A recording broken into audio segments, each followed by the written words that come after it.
Anda kembali di Apa Kabar Indonesia Malam, kita lanjutkan diskusi kita. Pertanyaan menggantung saya untuk Komnas Haji. Adakah kemudian evaluasi lain yang ditemukan oleh Komnas Haji? Iya, saya kira kalau evaluasi temuan-temuan Komnas Haji juga tidak jauh berbeda dengan tadi yang disampaikan oleh Bang Muslim ya. Bahkan kami kan punya posko aduan, Mbak. Kita ada kurang lebih 200 aduan secara online yang sudah kita verifikasi itu 150 dengan berbagai macam dari hulu sampai hilir ada. Dari mulai pemberangkatan, penyelenggaraan sampai dengan kemudian pemulangan, menjelang pemulangan. Nah, tapi ada catatan yang saya kira perlu kita garis bawahi tebal-tebal. Apa itu? Ada 3 orang jamaah haji yang masih hilang. Ini saya kira satu peristiwa yang tidak boleh kita normalisasi. Karena mereka sudah membayar banyak, puluhan juta. Dan kemudian ada istilahnya di Undang-Undang Nomor 8 Tahun 2019 itu kan perlindungan terhadap jamaah. Nah, mereka sampai hilang ini kan berarti kan tanda tanya besar. Nah, saya kira Bang Muslim dan teman-teman di Komisi 8 saya kira perlu menggali. Bagaimana kemudian ceritanya bisa jamaah haji itu bisa hilang. 3 orang, Mbak. Ini tidak bisa kita normalisasi. Yang berikutnya temuan khusus yang kemudian ditemukan oleh Komnas Haji adalah dideportasinya Pak Heri, jamaah haji asal Jawa Barat. Yang dia berangkat bersama ibunya, kemudian istrinya. Sudah punya visa, sudah punya tiket, segala macam lengkap sudah terbayar. Istrinya dan mertuanya itu lolos dari imigrasi, tapi dia sudah sampai di Jeddah dipulangkan. Ternyata ada cancel yang dilakukan oleh pihak oknum Kementerian Agama yang kemudian membatalkan visa dan tidak dikonfirmasi oleh Pak Heri. Nah, ini perlu sedang terus kita advokasi supaya Pak Heri ini mendapatkan hak-haknya dan diprioritaskan menjadi jamaah haji di tahun yang akan datang. Tentu dengan juga kerugian-kerugian yang lain yang material maupun imaterial saya kira perlu juga diperhitungkan supaya tidak terjadi lagi lagi ya seperti hal serupa yang dialami oleh Pak Heri itu. Termasuk juga ada 3 jemaah yang hilang. Kalau dari Pak Muslim tentunya ada hal lain seperti durasi mungkin di tahun depan akankah tetap sama atau justru akan dibuat semakin kompak begitu waktu durasi penyelenggaraan haji? Ya, di dalam revisi Undang-Undang 8 tahun 2019 kita memang durasinya itu kita potong ya, jangan terlalu tinggi sampai 41 hari. Saya melihat dan kita komunikasi dengan negara-negara lain yang kemarin ada di Arab Saudi, mereka ada yang 15 hari, 20 hari, 30 hari yang maksimal. Dan kita sampai 41 hari. Saya rasa kan yang wajib-wajibnya itu saya rasa cukup 10 hari lah udah cukup.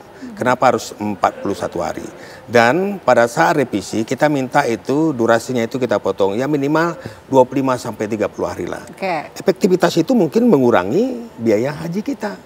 Saya rasa kami dari seluruh fraksi dan termasuk Komisi 8 ya setuju dengan durasi pemotongan ini. Saya rasa ini adalah hal yang sangat memungkinkan sekali dan tidak perlu jemaah haji sampai menunggu lama di sana sampai puluhan hari. Padahal wajib-wajibnya dia dilaksanakan. Malahan di Madinah dia sampai menunggu sampai 15 hari, 10 hari untuk pulang ke tanah air. Jadi 25 sampai 30 hari ya? Oke, kita tanya ke BP Haji kalau gitu. Bang Daniel, seberapa siap BP Haji untuk menyelenggarakan ibadah haji dengan durasi 25 sampai 30 hari, Bang Daniel? Iya, Mbak. Jadi apa yang disampaikan oleh Bang Muslim tadi juga itu menjadi concern kita. Bagaimana caranya supaya kita bisa memotong waktu tinggal jamaah haji di Saudi Arabia. Nah, kajian ini terus-menerus kita lakukan. Nah, hambatan yang akan kita hadapi terkait dengan upaya ini adalah pertama adalah terkait dengan regulasi dari pemerintahan kerajaan Saudi Arabia, di mana memang mereka membuat aturan bahwasannya negara-negara yang jamaah hajinya di atas 30.000 orang itu masa tinggal paling cepat itu adalah 30 hari. Jadi 30 hari itu adalah masa tinggalnya. Nah, sedangkan kita itu ada 200.000 jamaah haji lebih. Kemudian kedua yang juga menjadi concern yang akan kita hadapi nanti dalam upaya seperti tadi yang diusulkan oleh dan disampaikan oleh Bang Muslim itu adalah terkait dengan slot penerbangan kita. slot penerbangan kita, maka kalau kemudian kita ingin mengurangi masa tinggal, maka kita harus berupaya agar jumlah penerbangan kita, baik itu pesawat terbang yang tersedia digunakan oleh maskapai-maskapai yang kita kontrak itu harus jauh lebih banyak. Nah, tentu dengan syarat tadi slot penerbangannya yang disediakan oleh GACA, otoritas penerbangan Saudi itu juga tersedia. Nah, kalau kemudian syarat-syarat ini dan upaya-upaya ini bisa kita carikan solusi, dan ini sedang terus kami komunikasikan, maka itu akan sangat membantu mendorong efisiensi terhadap biaya BPIH kita.